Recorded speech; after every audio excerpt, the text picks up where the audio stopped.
Welcome to Comtech's fiscal Q2 2024 earnings conference call. As a reminder, this conference is being recorded today, Monday, March 18th, 2024.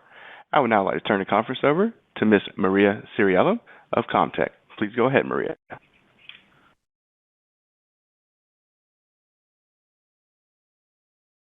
Thank you, operator, and thanks to our investors for taking the time to dial in today.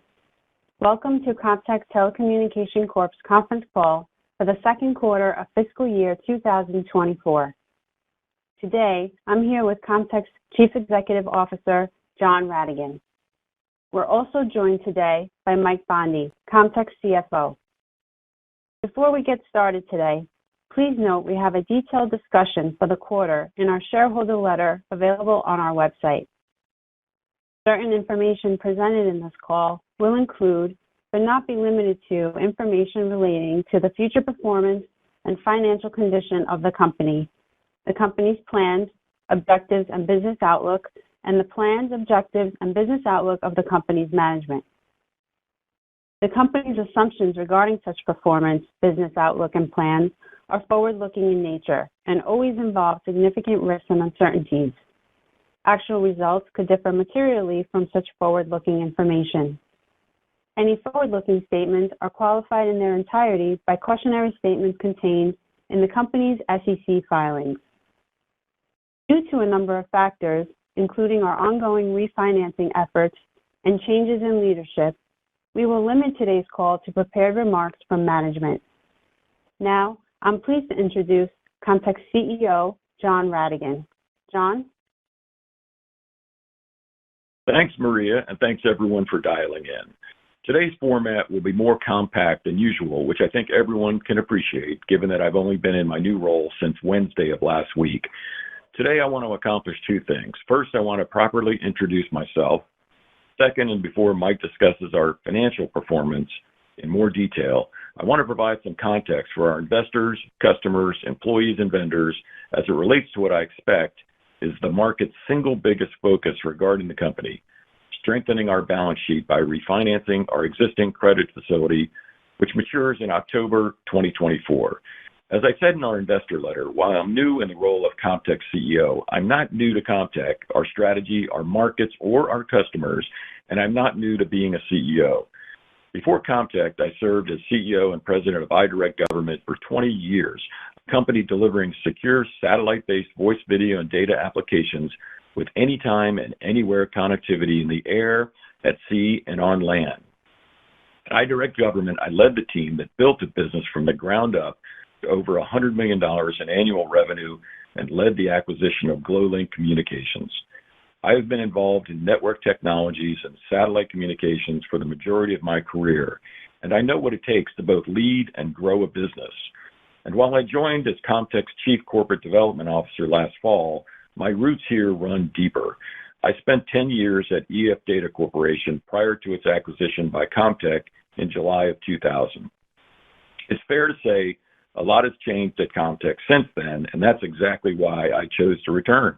As Chief Corporate Development Officer, I have already spent months traveling to visit our sites and working closely with leaders across all our businesses, focused on the shared goal of growing our organization in every way. I also believe that as CEO, it's best practice to be direct with the people you have made commitments to, customers, your employees, vendors, and certainly your shareholders. As it relates to this quarter, I understand that foremost in people's minds is our refinancing. You should know that it is and will remain my single highest priority until it is complete. Throughout the quarter, the team has been working hard to strengthen our balance sheet. Here's where we are right now. First, in January, two of our biggest current shareholders, White Hat Capital, Magnetar, agreed to make an additional $45 million strategic investment in Comtech. Both know Comtech very well, following an initial investment of $100 million in October of 2021. White Hat's co-founder, Mark Quinlan, joined our board and has been active in helping promote and accelerate our One Comtech transformation, something he's now doing as our recently appointed board chair. The continued support of Mark, White Hat, and Magnetar, particularly given their deep understanding of our company, our markets, and our strategic vision, is not only appreciated, but we also take it as a validation of the underlying strength and long-term potential of our business. Second, we've been engaging with potential lenders to refinance our existing credit facility and have advanced into what we believe are productive negotiations. We expect to replace our existing credit facility and look forward to sharing more details once we have finalized our important work here. Mike will discuss our results in more detail, but let me offer the headline numbers here. Our consolidated net sales increased slightly year over year to $134.2 million compared to $133.7 million in the second quarter of fiscal 2023. Gross margin was 32.2% compared to 31.5% in our first quarter of fiscal 2024. And our adjusted EBITDA was $15.1 million as compared to $11.3 million in the second quarter of fiscal 2023. What this shows is that despite net sales coming in roughly flat year over year, our adjusted EBITDA grew 33% over the same time period, achieving an 11% adjusted EBITDA margin. This overall increase in profitability is a reflection of the operational improvements we have undertaken through the One Comtech lean initiatives over the past year. We believe the sequential decline in net sales and, in turn, adjusted EBITDA is attributable in large part to temporary uncertainties created by the refinancing overhang. And as a reminder, this is the first quarter we're reporting after completing the sale of PST in early November 2023. But as I look forward, I believe we will win back any ground lost during the first half of our fiscal year. Overall demand for our products remains healthy as the Comtech team continues to secure key wins for our business with backlog reaching $680 million. Our previously announced multi-year Global Field Services representative contract with the U.S. Army with a total potential value of $544 million was protested by the incumbent in November 2023. The protest was dismissed in January in Comtech's favor. However, the incumbent has protested again, but I am confident that we'll see another favorable outcome and expect this contract to contribute significantly to our top line shortly thereafter. We also secured a significant win from our terrestrial and wireless network segment, which extended critical next-generation 911 services for the state of Washington. Comtech has had a long-standing partnership with the state of Washington for over 8 years to deploy one of the most robust and advanced next-generation 911 systems in the United States. This contract extension is valued at $48 million over the next 5 years, with the option to extend further through 2034. We had other call handling wins in Australia, Canada, and the U.S. as our Solacom product line continues to expand its market share within these regions. Our satellite and space team continues to sell our market-leading troposcatter communications equipment to our allies around the world, with the team securing notable bookings from 2 foreign militaries this quarter. More broadly, we have roughly $1.6 billion in visible revenue, a strong position to be in, with meaningful opportunities ahead for future growth. Before I turn to Mike, let me step back and make a larger observation. Roughly 18 months ago, Comtech embarked on a journey to drive meaningful growth with improved profitability. It involved the execution of the most significant transformation in Comtech's history and a path we remain committed to. Accordingly, we're focused on ensuring that Comtech is not only a stable combination of the right people and processes in place, that our business operations rest upon a solid foundation that includes an innovative culture, technology leadership, an intense focus on the customer, and importantly, a steadily improving balance sheet.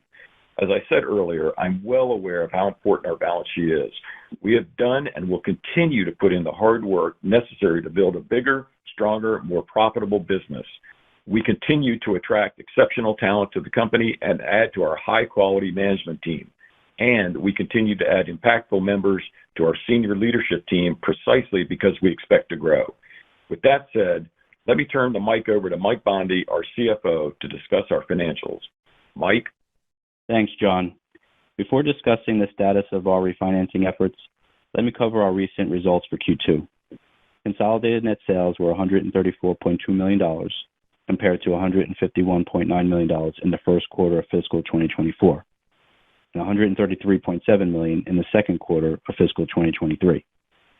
Although higher than last year, net sales during our second quarter of fiscal 2024, primarily in our satellite and space communications segment, reflect delays in the timing of our receipt of and performance on orders, principally a result of the challenging business conditions, which we believe temporarily slowed down our receipt of orders from customers as well as components from suppliers. While we have worked to resolve such conditions, for example, by substantially reducing the level of accounts payable around quarter end, such challenging business conditions during December 2023 and January of 2024 resulted in our performance on orders shifting to the third quarter and in some cases fourth quarter of fiscal 2024.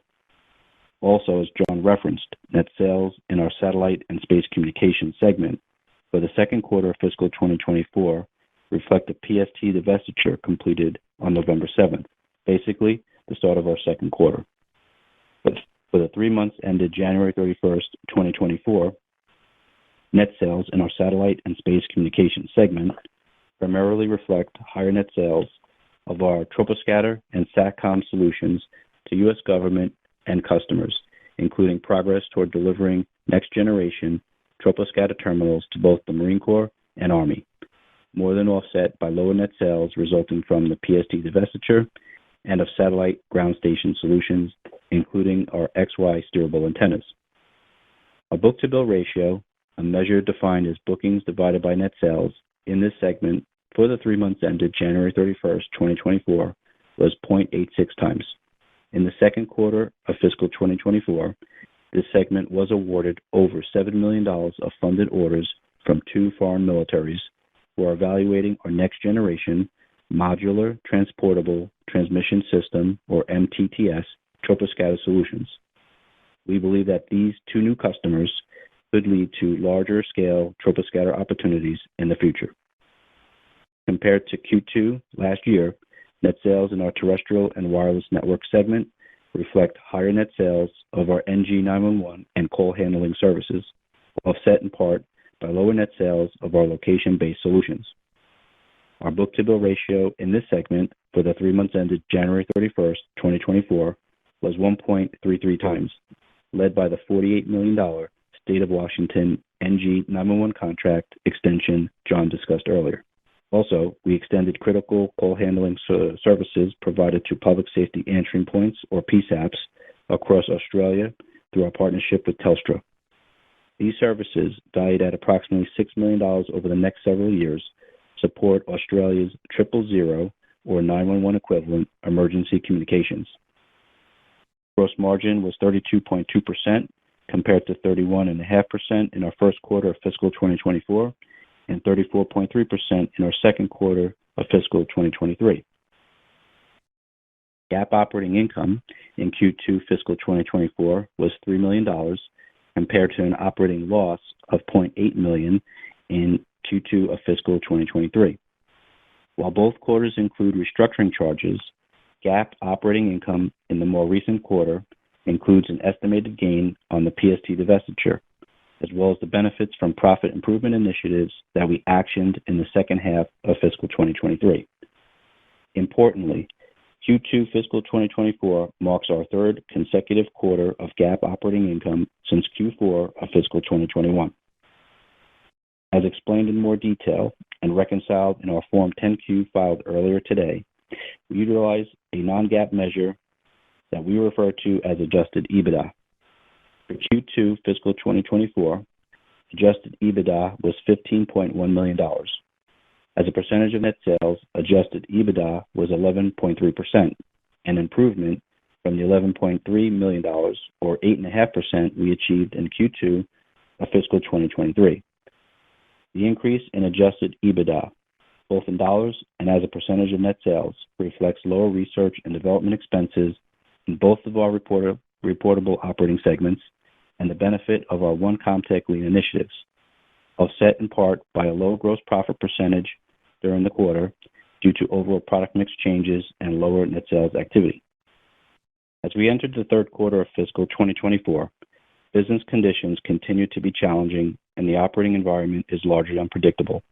Despite these business conditions and resulting challenges, and although we anticipate some variability from time to time, as disclosed today in our 10-Q, We expect net sales and adjusted EBITDA for fiscal 2024 to be better than fiscal 2023.